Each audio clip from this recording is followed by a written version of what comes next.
Juan Kapitulo 6, versikulo 35. Si Jesus miingon kanila, "Ako mao ang pan nga naghatag sa kinabuhi. Ang muari kanako dili nagayod gutumon, ug ang mutuo kanako dili nagayod uhawon." Pan sa kinabuhi.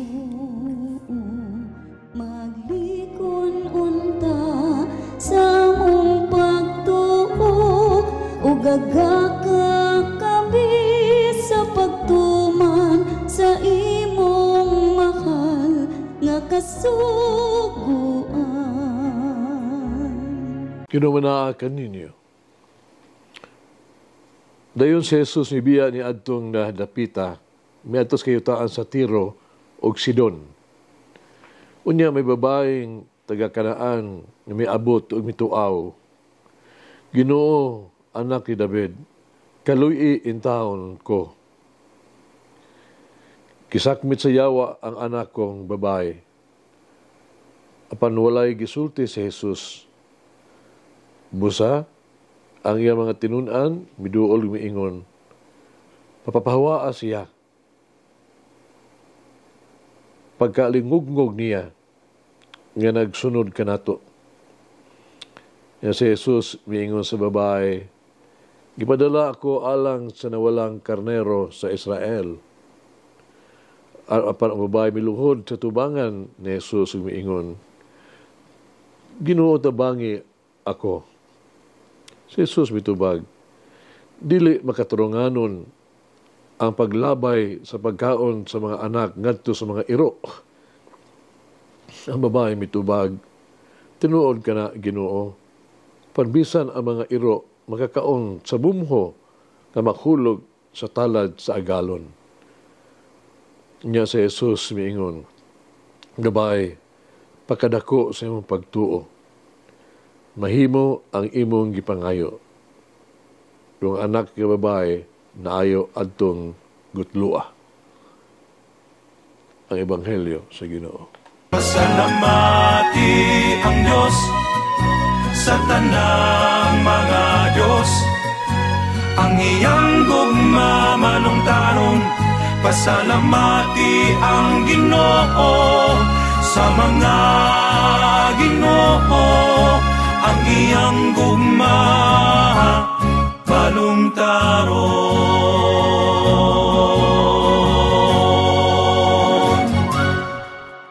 Pamalandungan na ito karon ang mga karakter diha sa Ebanghelyo karong adlaw.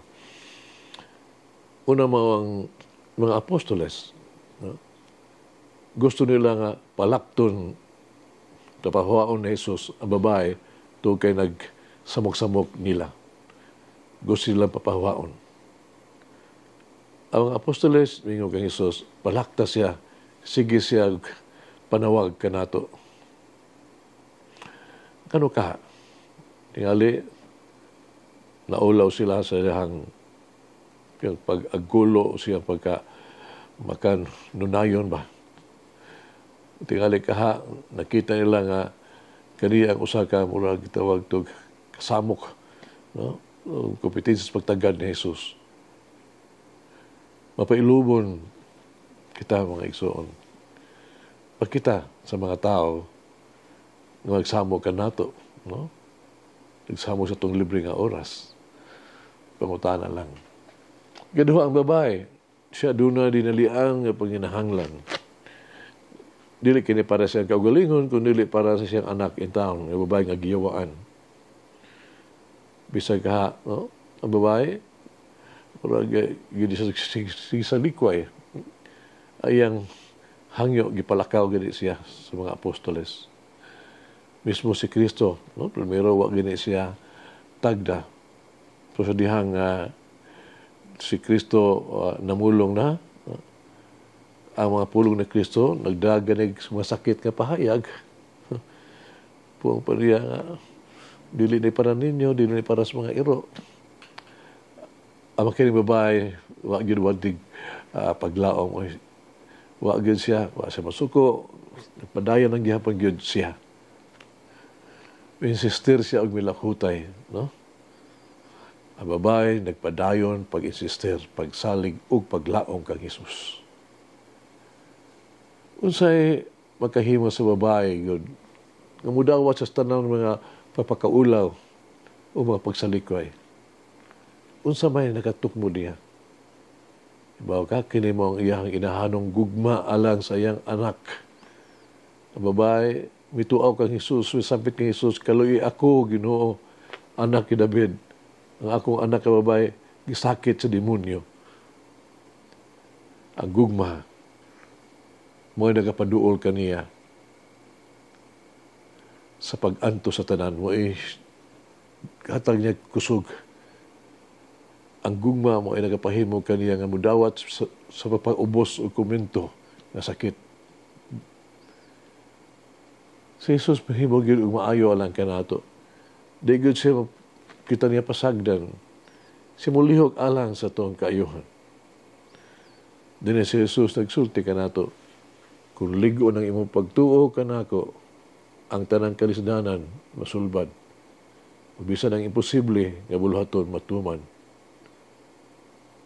Adunay miingon ang Dios magbutang kanimo sa pagsulay aron lang makuha ang labing maayo alang kanimo. Sa hinungdan kagihatag ni Jesus ang iyang hangyo. Giila sa babae sa Jesus di lamang ingon nga usa ka mananambal. Si Jesus alang kaniya mao nagyod ang iyang paglaom. Si Jesus ra ang tubag. Si Jesus di lamang usa ka tinghatag o magbuhat og milagro. Alang kaniya si Jesus mao gayud ang mangluluwas. Atong kinumduman nga si Jesus dili gayud mo balibad sa tuong hangyo. Labi na kung kinigihimo diya sa yugmaong kasing-kasing ang Ebanghelyo karon haong kay nagpadayag ni ini. Ang babae misunod kang Hesus tungod sa iyang hangyo. Miluhod siya, nagtawag ug midawat kang Hesus nga nag-ingon, Ginoo, tabangi ako. Pero atong pagkataon, atong kaugalingon karon. Gidala ba nato ang mga tao ngadto kang Hesus aron ayuhon o mahimabitang babag para kanila? So gilanom kini nadawat nako diha sa email. Nindot kay paambit no. May usa ka butang nga batang lalaki nga naglingkod sa eskina sa dalan, di pa kilimos.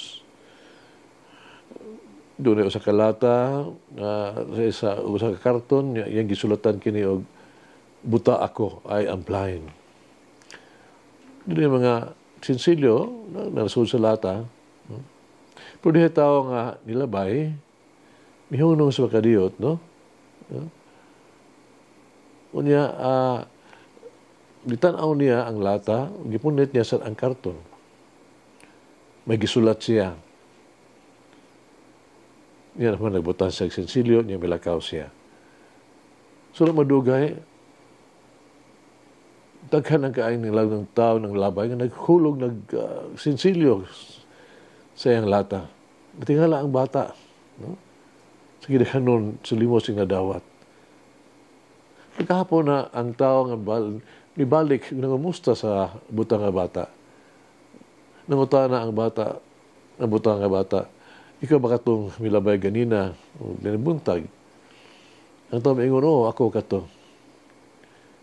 Pagkahuman ni mo biya, daghan ng mga tao nga nagbutang og sinsilyo sa kuwang lata. Unsa may imong gibuhat?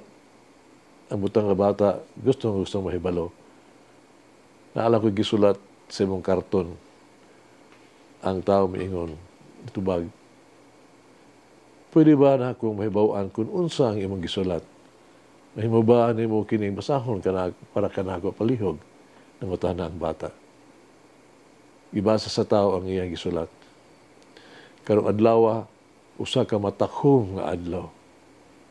Pagkaalaot ako, di ko kini makita. Ako buta. Migsod mag-ampo kita. Mahal na mo. May gugmaon kanunay nagpakabanang Ginoong Diyos. Ikaw ang naghatag sa tanang kinabuhi. Ikaw ang tinubdan sa tanang panalangin. Obsahanon kong mga muyo kanimo diha sa pag-ampo alang ni adto mga nag-antos. Paghupay kanila sa ilang mga kasubo.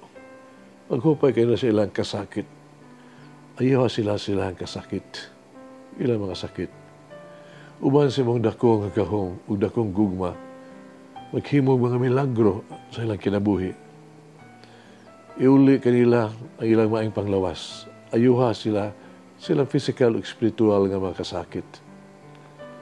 Sila mga sakit o mga pag-antos o minahal nga amahan, tabangin sila.